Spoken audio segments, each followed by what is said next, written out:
Mheshimiwa Spika kwa kuweza kunipatia fursa ya kumuuliza swali Mheshimiwa Waziri Mkuu. Mheshimiwa Waziri Mkuu, kwanza kabisa napenda kukupongeza kwa ziara ambazo umekuwa ukiendelea nazo za kikazi nchini kwenye mikoa yote zenye mafanikio makubwa na ambazo zinawasogeza zaidi wananchi na serikali na kuongeza kasi ya utekelezaji wa majukumu ya umma. Na nitumie fursa hii pia kukaribisha kwenye mkoa wetu wa Mara. Mheshimiwa Waziri Mkuu, kwa kuzingatia sheria na miongozo ya Benki Kuu ya Tanzania, serikali mwaka 2024 ilianzisha utaratibu wa kununua na kuhifadhi dhahabu Benki Kuu kwa malengo ya kulinda uchumi wa nchi yetu, lakini pia kuweza kujihakikishia akiba ya fedha za kigeni. Na kwa kuwa kumekuwepo na mitazamo kwenye jamii kwamba kuna kiasi cha dhahabu hiyo ambazo kimeuzwa kwenye maeneo mengine duniani, ni nini kauli ya serikali juu ya uuzaji wa dhahabu hiyo na maslahi mapana ya taifa letu? Mheshimiwa Waziri Mkuu. Mheshimiwa Spika, na kushukuru kwa nafasi hii na nimpongeze Mheshimiwa Matiko kwa kuleta swali zuri. Mheshimiwa Matiko ni mhadhiri wa zamani wa Chuo Kikuu cha Dar es Salaam masuala ya finance. Leta swali zuri sana. Mheshimiwa Spika, nimpongeze Mheshimiwa Rais kwa uamuzi wake wa kuifanya Tanzania kuwa moja ya nchi ambazo zinaweka akiba ya fedha kwa dola na kwa dhahabu. Mheshimiwa Spika, si nchi nyingi zinafanya utaratibu huu. Mheshimiwa Spika, uamuzi wa nchi yetu kuweka akiba kwa dola na kwa dhahabu ulitokana na mabadiliko ya midororo ya kiuchumi ya hivi karibuni ambayo imekuwa ikifuatana, ambapo tumeona kwa takriban miaka 6 au 7 karibu kila mwaka kunakuwa na aina ya mdororo. Mheshimiwa Spika, mpaka sasa zoezi la ununuaji wa dhahabu limeenda vizuri sana, ambapo tunavyoongea tuna dhahabu takriban tani 27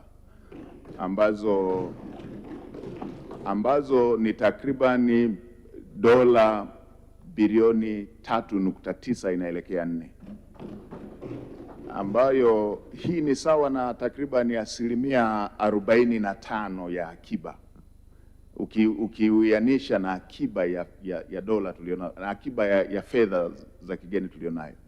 Kwa maana hiyo sasa tuna takriban zaidi ya dola bilioni 6 kwa upande wa reserve, ambayo mara zote tumekuwa tukirejea kwamba ni zaidi ya miezi 4 takriban 8 ya uagizaji wa bidhaa, ambayo ni akiba nzuri na Tanzania haijawahi kuyumba licha ya midororo ambayo imekuwa ikitokea.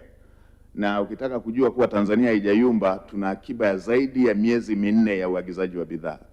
Wakati wa migogoro hii kuna nchi zilikuwa na akiba ya wiki 2, wengine mwezi mmoja. Lakini Mheshimiwa Spika, nini faida ya kuwa na akiba hii na nini kauli ya serikali kuhusu swali alilolisema Mheshimiwa mbunge? Mheshimiwa Spika, dhahabu na yenyewe imeingia kwenye utaratibu wa akiba ya fedha za kigeni kama ambavyo tunatunza dola kama akiba ya fedha za kigeni. Na Mheshimiwa Spika, dhahabu hii haitunzwi kwa biashara.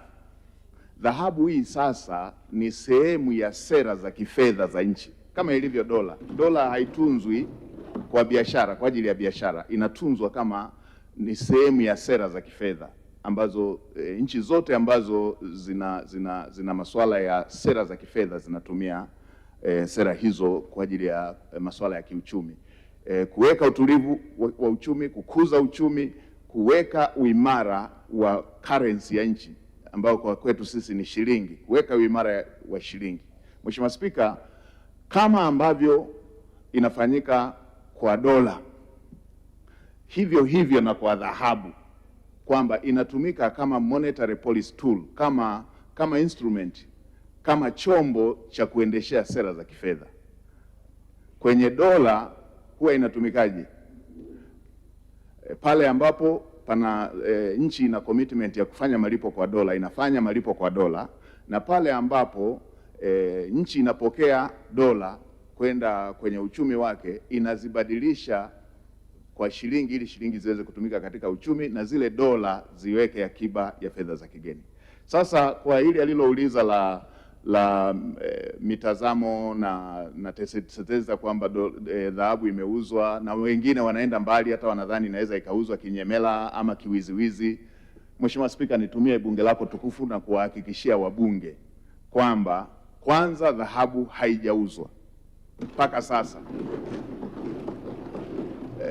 Kuna wakati mawazo ya kuuza yalikuja ambapo soko lilikuwa vizuri, takribani ilikuwa 5,500 per ounce, ambapo ilikuwa iko juu, lakini kabla haijauzwa ikazuka hii migogoro hii ambapo bei ikashuka mpaka takriban 4,000. Kwa Central Bank iliona itakuwa hasara kuuza, na hatuko desperate kutafuta fedha ya haraka haraka ya kuuza dhahabu. Kwa hiyo hawakuuza kwa sababu bei ilishuka.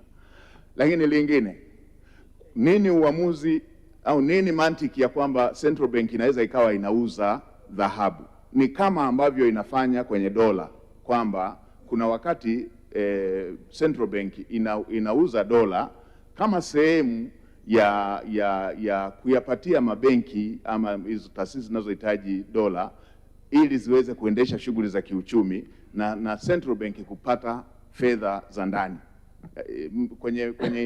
kwenye market exchange ambayo inafanyika kwa uwazi kabisa. Kwa upande wa dola, kwa upande wa dhahabu, kwa sababu Central Bank inatakiwa iendelee kununua dhahabu, na Central Bank itanunua dhahabu sio kwa kupokea tu dhahabu zilipochimbwa, itatumia fedha.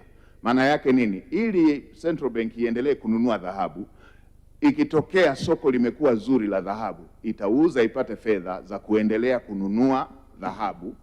Lakini pia Central Bank, benki kuu, inaweza ikauza dhahabu ili kuweka mizania kati ya dola na dhahabu. Kwa mfano, kwa nchi zinazoendelea uwiano unatakiwa takriban 10% ya akiba za fedha za kigeni.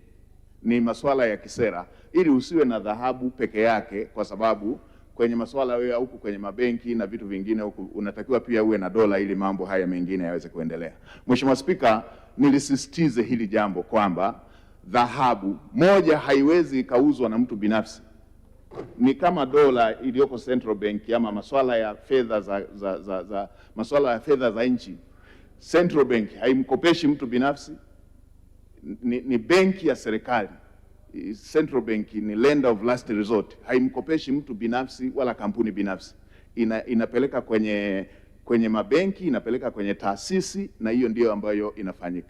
Hivyo na dhahabu haiuzwi na mtu binafsi, na wala haiuzwi kwa mtu hivi binafsi. Itauzwa kwa serikali, itauzwa kwenye mataasisi ya kifedha, itauzwa